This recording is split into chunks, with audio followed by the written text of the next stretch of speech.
What's up, guys? This is Coach Tex Remember, DFW Penguin Basketball, Penguinhoops.com.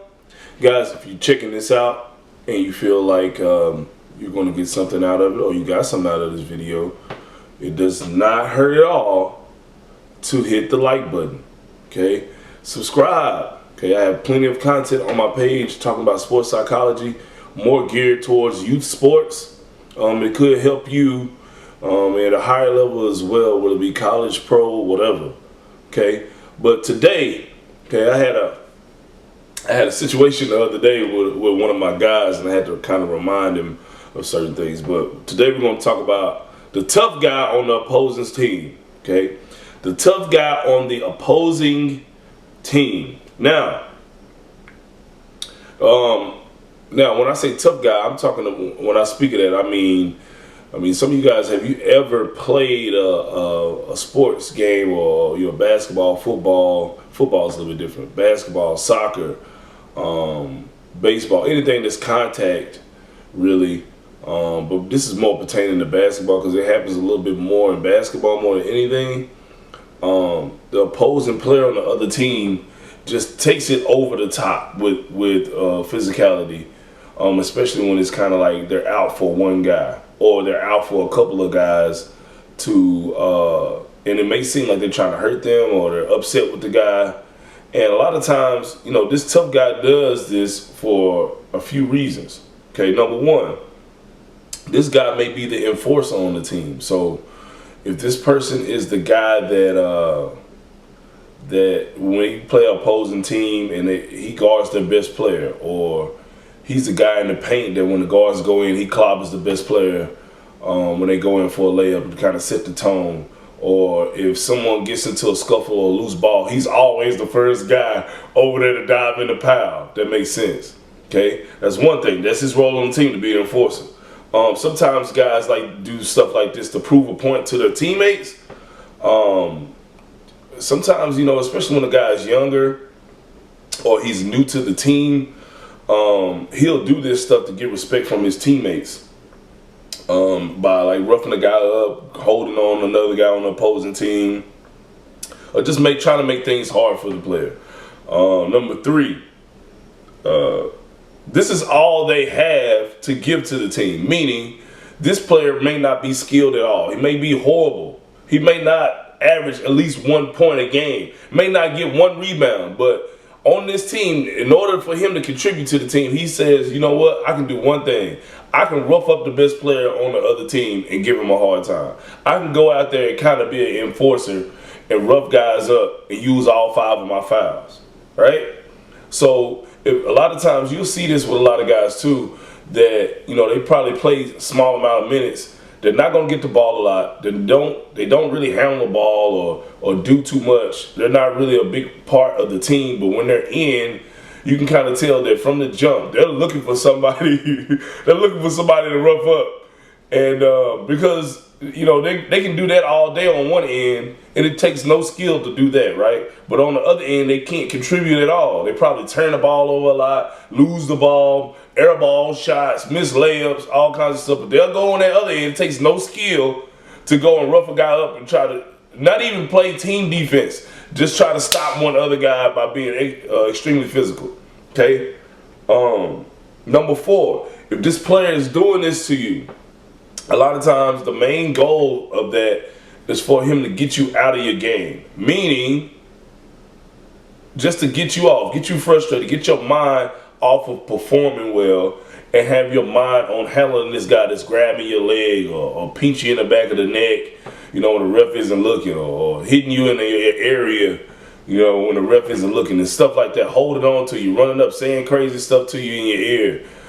One of the things I saw this video. I don't know if you guys remember when Lance Stevenson, he plays for the Lakers now, but back in the day he played for the Pacers, and the Pacers were playing the Heat with LeBron. And I don't know if you guys remember the video or the clip of Lance Stevenson blowing in LeBron's ear. So, fast forward 5 or 6 years after that, they interviewed Lance Stevenson. They asked him about it, and Lance Stevenson was like, man, I don't know what I was thinking when I was doing it. It was like I was trying to do every little thing to bother LeBron, and he didn't respond to any of that. Like, he just kept playing hard. He kept kicking my ass, and that's the first thing that came to my mind in that situation, was just to blow in his ear. I was just trying to get him off his game.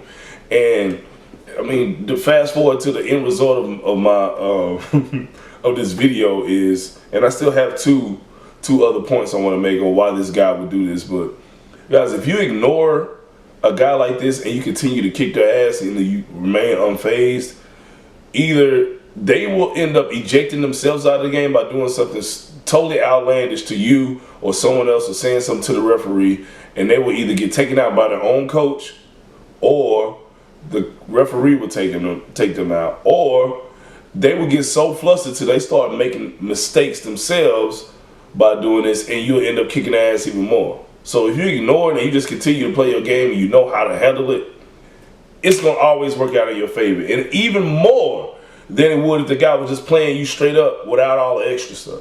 All right. Number 5. Another reason why a guy would do something like this.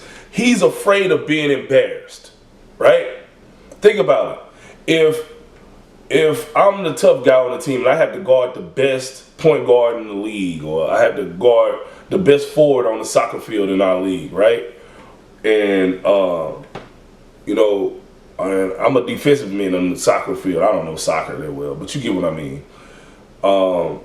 If this guy averages 35 points a game and I got to guard him, that's on this guy's mind already. And even if he's not a normal guy, normal tough guy on the team, he may become a tough guy this game out of fear of being embarrassed, getting scored 35 on him. Because guys don't think about, you know, a lot of people, one big thing I like to talk about is how everybody is different and they have a lot of stuff going on in their lives in and outside of sports, right?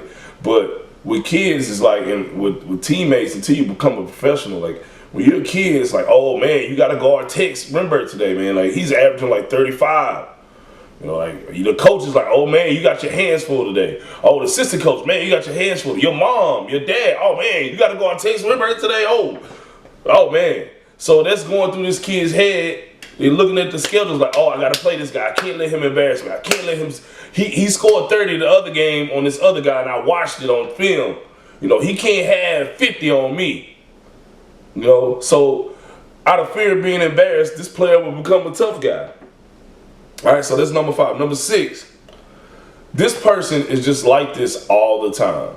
Like, just overly competitive, overly aggressive. As some would say, just probably just like an asshole, just like a brat kid, okay, a bratty person. This is a complete mess, and this is what they do. This is their outlet, sports, to have a reason to let that aggression go. They might be the same way in the classroom, might be the same way at work. They might be the same way with their family. They're just completely all around this way, and they bring it on to sports. But the only thing about sports is you have a reason and it's justified to do that, okay? And sometimes it's glorified to be that way. Think about all the guys in the NBA that have played in the past, and you can't tell me, you know, what their strong suit was as far as their skill-wise, or can they shoot, can they dribble, how many points they average. But you can remember that they were crazy and they played hard defense and dirty defense. Think about it. I mean, think about somebody like Dennis Rodman in the Piston days, or Bruce Bowen or something like that. You guys get what I mean? Certain guys like that. But some people are just like this all the time, and they're weird in a bunch of different ways, and they bring that characteristic onto the floor, onto the field. All right? So guys, like I said, the main thing you want to do if you are this player, very important, don't let it bother you. You need to take it as a compliment and laugh it off. Okay?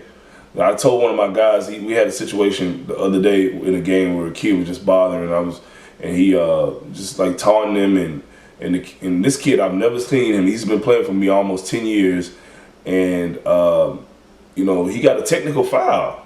And I was like, man, what happened? He was like, man, he just kept saying stuff to me. I was like, I've never seen you get out of character. You know, you letting this guy get you out of character. We're up 20 points anyway, But you got to think about this. Laugh it off. If you weren't a good player, would he be doing this? Right? Then two, you got to see it as a compliment. Because if you weren't a good player, okay, he wouldn't care. He wouldn't say anything. He wouldn't say anything to you. It's different if you scoring 0 points in a guy and you're a horrible player and a guy saying something. That's a little weird. But a lot of times people do that out of respect and fear of being embarrassed a lot of times. So, guys, that's pretty much it, man. Like, comment, subscribe, and I will see you guys later.